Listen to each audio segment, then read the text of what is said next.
Hey everyone, my name is Manish and welcome to my YouTube channel. I'm currently working as a probationary officer in Central Bank of India. अभी IBPS PO का mains का exam हुआ है and soon उसका result भी आने वाला है. तो बहुत सारे बच्चे ऐसे होते हैं जिनको इंटरव्यू के लिए गाइडेंस चाहिए होती है और उनको बाकी जो भी सिलेक्टेड कैंडिडेट्स हैं उनसे एक गाइडेंस चाहिए होती है कि उनकी जर्नी कैसी रही है, उनने स्टार्टिंग से लेकर और एंड तक कैसे प्रिपेयर किया, कैसे इंटरव्यू को फेस किया. तो इस पूरी जर्नी के बारे में आज मैं आपको इस वीडियो में बताने वाला हूँ. इस एग्ज़ाम के लिए रफली around 7 to 10 lakh students every year appear करते हैं और इसमें selection rate somewhere around 5 to 10% भी होता है, मतलब उससे भी कम ही मानो. एवरी ईयर अराउंड 5000 वैकेंसीज आती हैं. सो मैंने इस चैनल पे आपके साथ अपने इंटरव्यू एक्सपीरियंस शेयर किया है, अपनी जर्नी को शेयर किया है. तो इस वीडियो में मैं अपनी एक फ्रेंड और मेरी एक कलीग जो कि सेंट्रल बैंक में मेरे साथ सिलेक्टेड हैं, उनकी एक जर्नी आपके साथ शेयर करूंगा. उनके साथ एक वीडियो डिस्कशन है और उसमें वो आपके साथ अपने पूरा एक्सपीरियंस शेयर करेंगे कि उन्हें स्टार्ट कैसे किया और एंड तक वो कैसे गए. ठीक है, तो आई होप आप इस पूरी वीडियो से काफ़ी कुछ सीखेंगे. एंड आपका कुछ भी हो, कमेंट हो, जो भी आपके क्वेरीज हों, you can always write down in the comment section. So let's meet and greet miss Jyoti Yadav. Hello everyone. Hi Manish. So जैसा कि हम इस पूरी वीडियो में आपको पता है हम लोग डिस्कस करेंगे पूरा आपकी जर्नी स्टार्टिंग से लेकर और एंड तक, कैसे आपने अपनी प्रिपरेशन स्टार्ट की एंड कैसे आप एक IBPS PO सिलेक्टेड हो गए हैं. Okay, so first of all very congratulation to get selected. Thank you. So हम इस इंटरव्यू को काफ़ी कैजुअल रखेंगे. बेसिक उन बातों के बारे में बात करेंगे जो हमेशा किसी भी एस्पायरेंट के मन में जो डाउट्स रहते हैं एग्ज़ाम को लेके और उनकी स्टडी को लेके. ठीक है, तो सबसे पहला तो क्वेश्चन मेरा यही होगा आपसे कि आपने अपनी प्रिपरेशन कब से स्टार्ट की और आपने ग्रेजुएशन कब की, और अपने बारे में थोड़ा सा ये इंट्रो कि आप कहाँ से हैं एंड क्या आपका एजुकेशन बैकग्राउंड है. So I graduated in 2019 from Hindu College, Delhi University. Mathematics honours was the background. और उसके बाद मैंने तैयारी पहले SSC CGL की कोचिंग ली थी. ऑफलाइन कोचिंग थी. इट वाज नॉट यूजफुल मेरे लिए. फिर मैंने उसके बाद मास्टर्स में एडमिशन लेने का सोचा, लिया मैंने, but I could not carry it through. So उसके बाद मैंने ऑफलाइन कोचिंग एक दिल्ली में ही करोल बाग है विद्या गुरु, वहाँ से ली. बट फिर वो मैंने बैंकिंग का करा था. बैंकिंग की कोचिंग लेने के बाद फिर जैसे मैंने अटेम्प्ट्स करे, मॉक्स वगैरह दिए, तो नहीं लगा मुझे, सही नहीं लगा. उसके बाद फिर ऑनलाइन कोचिंग जैसे कोविड वगैरह शुरू हो गया था, उससे मैंने अनअकैडमी से ट्राई किया. उसमें मेरे को लगा कि हाँ प्री में आ रहे हैं मार्क्स. फिर उसके बाद मेरा फर्स्ट जो एग्ज़ाम था वो SBI PO का प्री निकला था. उसमें प्री निकलने में ऐसा लगा मेरे को, पता नहीं क्या तोप मार लिया मैंने. Sorry to interrupt you, but आपने फर्स्ट एग्जाम कब दिया था, मतलब लाइक SBI PO फर्स्ट था आपका या हाँ, IBPS मेरा PO? एग्ज़ाम SBI PO का प्री था Okay. पहला. सो दैट वाज इन 2021 और 2022? 2020 होगा. 2020 में आपने फर्स्ट एग्जाम दिया था. देन आफ्टर आपने IBPS PO का, आपका ये कौन से अटेम्प्ट में आपका PO? IBPS PO का मेरा सेकेंड अटेम्प्ट था ये. Okay, second फर्स्ट वाले अटेम्प्ट में मेरा IBPS PO का प्री नहीं क्लियर हुआ था. Okay, pre clear. So as you said के you have done your graduation in the mathematics honours. So आपने जैसे यूजुअली लोगों का होता है कि वो BSc कर रहे हैं तो वो एजुकेशन फील्ड में जाना ज़्यादा प्रीफर करते हैं. So why have you chosen the banking sector? मेरे लिए बीइंग अ गर्ल, मेरे लिए फर्स्ट प्रायोरिटी थी कि financial independence. I did not want to stay at my home further. कि ऐसा होता है कि जैसे घर में फाइनेंशियल कंडीशन भी हो जाती है, बट मेरे को था कि मेरे को बाहर निकलना है. ओके. और वैसे भी इतना टाइम हो जाता है घर में एक ही कंजेस्टेड प्लेस पे पढ़ते पढ़ते.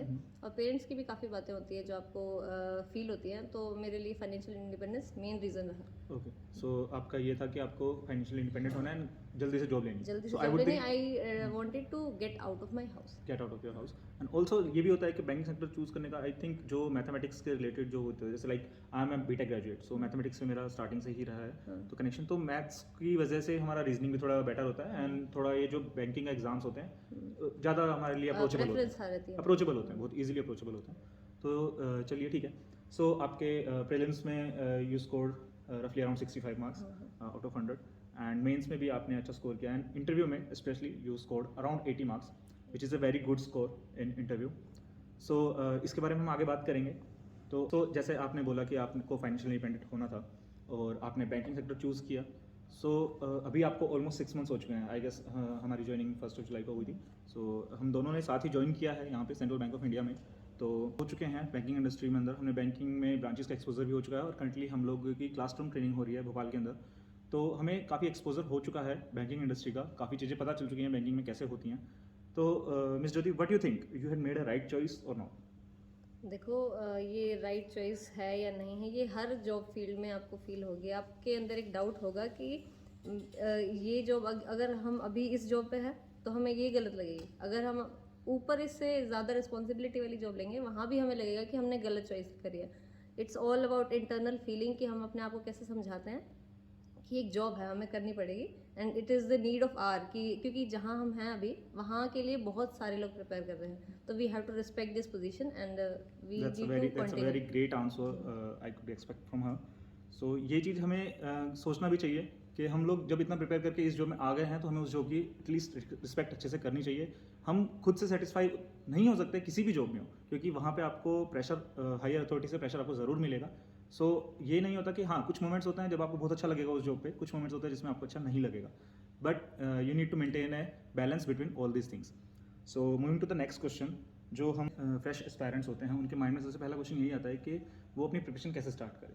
एंड ऑल्सो ये जो अभी चल रहा है कि कोचिंग इंस्टीट्यूट्स, बहुत सारे कोचिंग इंस्टीट्यूट्स हैं हमारे पास ऑफलाइन ऑनलाइन, तो व्हाट डू यू थिंक कि कोचिंग ज़रूरी है इस एग्ज़ाम के लिए.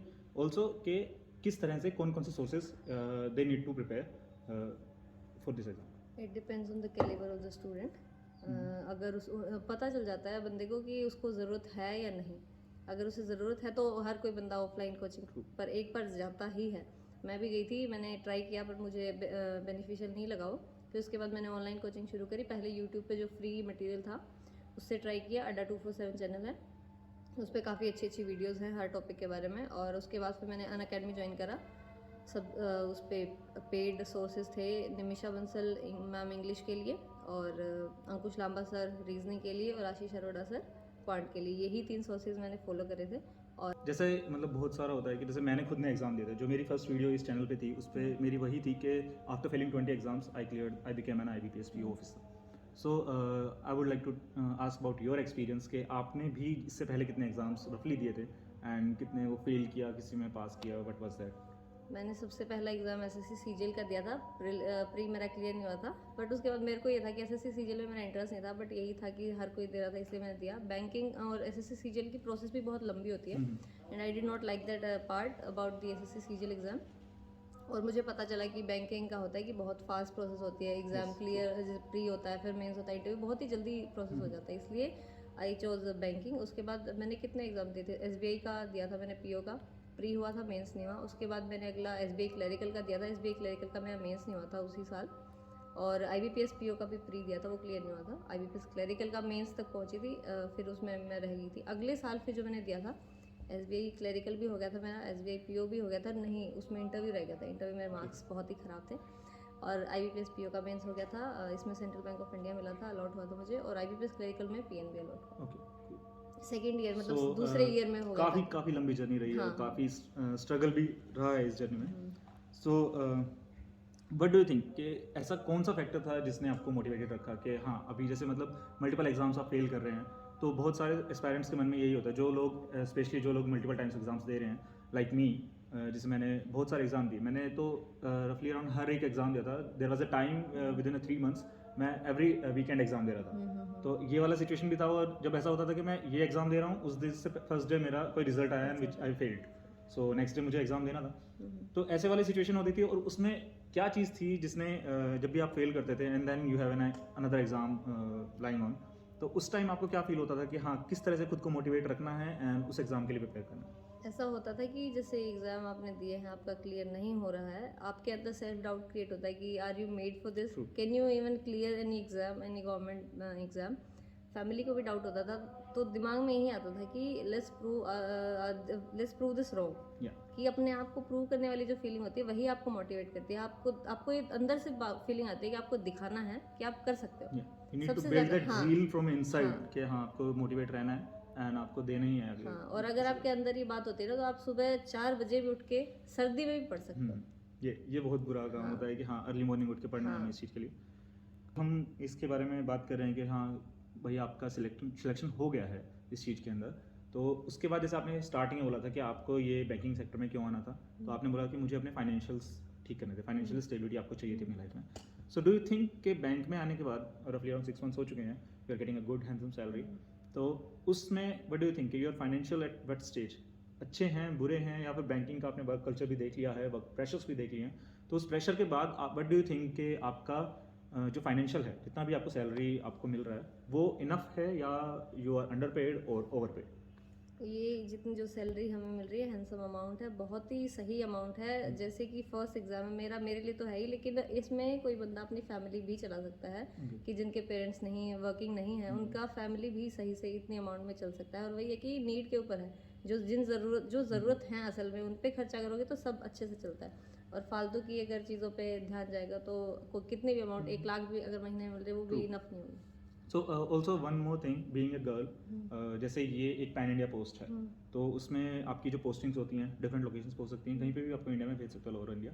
So do you feel it more challenging, और is it a good experience to visit all over India, or is it a bad experience to stay away from your home, or like it's very difficult to reach out your home if you are even having a 2 days weekend? For me it is a good experience, because मैं जब तैयारी करी थी तो मेरे को था कि कोई पैसे मतलब सैलरी भी दे और घुमाए भी। अच्छा। और मेरे लिए बहुत ही अच्छी फीलिंग है। कई लोग रोते हैं कि पोस्टिंग उनकी घर से दूर है, बट आई एम हैप्पी कि मेरे जो होम सेट में ना दे। मैं चाहती ही यही थी कि मेरे होम सेट में ना दे, मेरे को पंजाब में मिली अभी। I am very much happy. अगर मेरे को, मैं ये भी सोची थी कि लोग मुंबई जाने से रो रहे थे, मैं चाहती थी कि मेरे को दे दे मुंबई, मैं चली जाऊँगी खुश हो गई। चलो, good enough. So next question is related to somewhere के आपकी पोस्टिंग्स ऑल्सो। तो इसमें दूसरा एक चीज़ ये भी होती है कि वर्क कल्चर के बारे में जब हम बात करते हैं, बैंकिंग में अगर आउटर स्पेस से अगर कोई देखता है, आउटर पेरिफेरी से अगर हम देखते हैं, तो लोग बोलते हैं कि बहुत ज़्यादा वर्क प्रेशर होता है, टारगेटेड जॉब्स होती हैं। तो कितना वर्क प्रेशर यू फील के बैंक के अंदर है, and is it okay to have this much of work pressure on you, like उससे आपकी जो पर्सनल एंड प्रोफेशनल लाइफ में कितना मतलब असर पड़ता है? सो आई नो अभी ज़्यादा टाइम नहीं हुआ है बैंकिंग में इतना जाते हुए हमें, बट स्टिल एक रफ आइडिया लग गया होगा, बिकॉज हम सीनियर से मिले हैं, हम और बाकी स्केल 3 स्केल 4 सीनियर से मिले हैं। हमने ब्रांचेस में देखा है कि हमारे सीनियर्स कितना प्रेशर फील करते हैं। उनके चेहरे पे वो दिखता है, टेंशन, वो स्ट्रेस उनके चेहरे पे हर टाइम दिख रहा होता है। वो कॉल्स आती रहती टारगेट्स के बारे में, उनको देखकर कई बार डर लगता है कि हमारी भी यही हालत होने वाली है। अभी तो रिस्पॉन्सिबिलिटी है नहीं हमारे पास, 2 साल बाद हमें भी ऐसे ही दिया जाएगा सब टारगेट्स वगैरह। लेकिन इस सोच के साथ साथ दिमाग में ये भी आती है बात कि इससे हमारी ग्रोथ होगी, लर्निंग है, we have to face it. तो उसी चैलेंज को एक्सेप्ट करते हुए हमें आगे बढ़ते रहना है। तो ये चीज़ है कि हाँ, बैंकिंग में हाँ, प्रेशर है, बट हाँ आपको but it makes us strong, makes you strong, good enough. Then after next question हम करते हैं। आपने जैसे ऑलमोस्ट 3 इयर्स का टाइम था आपका पास, जो आपकी प्रिपरेशन स्टेज थी आपकी ग्रेजुएशन के बाद। सो आपने इतने एफर्ट्स किए, यू सेड के अर्ली मॉर्निंग 4 o'clock उठ के हमने प्रिपरेशन की है, इतने फेलियर्स देखे हैं। Now after clearing this exam, after spending 6 months in banking industry, do you think is it worth spending this much time and your effort to this exam? And like there are multiple exams, like if you talk about SSC, on a similar pattern, SSC, clerical exams or the similar kind. Also there are regulatory bodies exams like SEBI, RBI and all this. So what do you think? Is it worth spending this much amount of time and this much amount of efforts on banking, solely on IBPS PO or maybe SBI PO, or you should prepare, you should take a gap? Like there is certain instance के जब कोई भी preparation करते हैं तो हमारे पास options होते हैं कि क्लैरिकल के लिए जाएं, PO के लिए जाएं, या फिर हम रेगुलेटरी बॉडीज में ग्रेड बी ऑफिसर्स के लिए जाएं। सो क्या आपको लगता है कि आपको स्टार्टिंग में ये जॉब अच्छी है, या फिर आपको थोड़ा सा अपने को पीछे रख के थोड़ा टाइम गैप देकर और नेक्स्ट बिगर एग्जाम्स के लिए प्रिपेयर करना चाहिए? डिपेंड करता है आपकी इंट्यूशन क्या है, आपके अंदर से आवाज़ जो आ रही है वो आपको किस तरफ लेके जा रही है। अगर आप यहाँ सेटिस्फाइड हैं, हैंडसम सैलरी है, आपका काम चल जाएगा। अगर आपको अंदर से शांति मिल रही है ना कि हाँ ये मेरे लिए बहुत है। डू यू थिंक कि ये जो बैंकिंग की जॉब है ये एक लॉन्ग टर्म आपकी जर्नी बन सकती है, या फिर you need to just after few years you need to like get out of it and get a better something? लोगों की है, कई लोग हैं जिन्होंने शुरू से आखिरी तक पूरा करियर यहाँ निकाला है। We can be one of those, हो सकता है। बट वही है कि डिफरेंट पर्सनालिटीज होते हैं इंसान, डिफरेंट टाइप्स ऑफ देयर, कि उनको कैसा अच्छा लग रहा है या नहीं लग रहा है। जिनको नहीं लगता वो जाते भी हैं। अगर उनके अंदर पोटेंशियल है कि हाँ उनके अंदर दम है कि पूरे दिन काम करके वो आखिरी में वो कंसिस्टेंट एफर्ट्स लगा रहे हैं अपनी प्रिपरेशन के लिए, तो वो जाते भी हैं। Okay, so second last question to you would be कि जो अभी जैसे हम बात कर रहे हैं कि अगर आप इस जॉब से सेटिस्फाइड है तो you can have a full life in banking sector, and other than you can also prepare for the other exams. Do you think कि बैंक में जितना वर्क प्रेशर है, आपका जो भी वर्क टाइमिंग्स होती हैं और जैसा आपका पोस्टिंग्स हैं, ट्रांसफरेबल जॉब है, उसके साथ you can prepare for other exams like RBI? In fact obviously अगर आप एज अ PO यहाँ पे हैं, ऑफिसर हैं, तो you would be going for a better job like RBI और मे बी SEBI और मे बी यूपीएससी और एसएससी में भी अगर जाएं तो हायर पोस्ट के लिए, तो उनके लिए आपको प्रॉपर डेडिकेटेड टाइम देना पड़ेगा. So do you think you can get an good time, enough time for preparing these exams? बलिदान देने पड़ेंगे, दोस्तों से मिलना कम करना Okay. पड़ेगा, फैमिली टाइम कम करना पड़ेगा. हो सकता है, काफ़ी लोगों ने किया है. ओके. हम जिस जगह पे हैं वहाँ रह के लोगों ने प्रिपेयर किया है, यूपीएससी निकाला है, एसएससी सीजीएल निकाला है. तो There's one guy in our batch also. हाँ, yeah. He has written the mains examination Yeah. this year for UPSC. So is an example for all of us कि हम बैंकिंग में रहकर भी he is performing well in the banking as well right now. But also he has written the mains exam this year. So yes, हम लोग It can be चाहें done, हाँ. it can be done, but that depends on us कि हम कितने अच्छे से अपना टाइम मैनेज करते हैं. Okay, so my last question to you. अभी जैसे मेंस का रिजल्ट आने वाला है एंड देन उनके इंटरव्यूज होंगे and you are the one who has gotten very brilliant marks in interview. She scored 80 plus marks in interview out of 100, so which is a very good score. Like rarely people get this much marks in interview. So yeah, any advice to students who aspirants who are going to face the interview this year? So आपने कैसे prepare किया था, कहाँ से आपने prepare किया, and what do you think what is the most key factor in your interview to get qualified? Interview में मैंने जो जनरल अवेयरनेस थी वही, और बैंकिंग का जो पार्ट था वही, जो मैं प्रिपरेशन के टाइम पे एग्ज़ाम के लिए रेडी किया था वही था. और उससे पहले पता होता है कि इंटरव्यू में आपके बारे में, आपके प्लेस के बारे में, कहाँ से हो, आपकी हॉबीज़ क्या हैं, ये चीज़ें आपको होता है. लोगों को पता होता है कि उनके अंदर किस चीज़ के लिए जुनून होता है, कि ये दिन में पढ़ रहे हैं तो कुछ टाइम उस चीज़ के लिए निकाल रहे हैं. ओके. ये सब चीज़ें एक बार देखनी पड़ती हैं, लिखना भी पड़ता है कि क्या क्या चीज़ें बोल सकते हैं, क्या क्या चीज़ें नहीं बोल सकते हैं. कॉन्फिडेंस होना होता है कि बी योरसेल्फ. Be yourself. वहाँ अपने आप आपके अंदर की क्वालिटीज़ उनको दिखेंगी. You should not lie in your हाँ, interview, you should not because lie. वहाँ पे जो लोग आपका इंटरव्यू ले रहे हाँ. होंगे उनने बहुत इंटरव्यू ले चुके हैं हाँ. एंड दे नो कि आप कब किस पॉइंट पे झूठ बोल रहे हैं, किस पॉइंट पे सच बोल रहे हैं. तो ये चीज़ बहुत मैटर करती है कि you should be yourself, you must be yourself at that point of time. And बाकी तो फिर अभी जैसे इंटरव्यू के मैं और सीरीज लेके आऊँगा, एक दो मेरे कलीग्स और हैं, उनके साथ भी मैं इंटरव्यू करूँगा. You get to know more about these interview tips and how their journey was. So with this, I would like to conclude this interview. It's very great pleasure to be with you, Jyoti, here. And also, I would like to thank from our audience to share your views and your journey with them. And hopefully they can learn a lot from you. So yes, thank you so much. Manish, for giving me this opportunity. I'm grateful. Thank you. So with this, I'll conclude this session and we'll come with the next interview. So keep yourself updated and be on my channel. Subscribe it, like it, and share with your friends. Please Thank like you. it, comment, and subscribe. Thank you.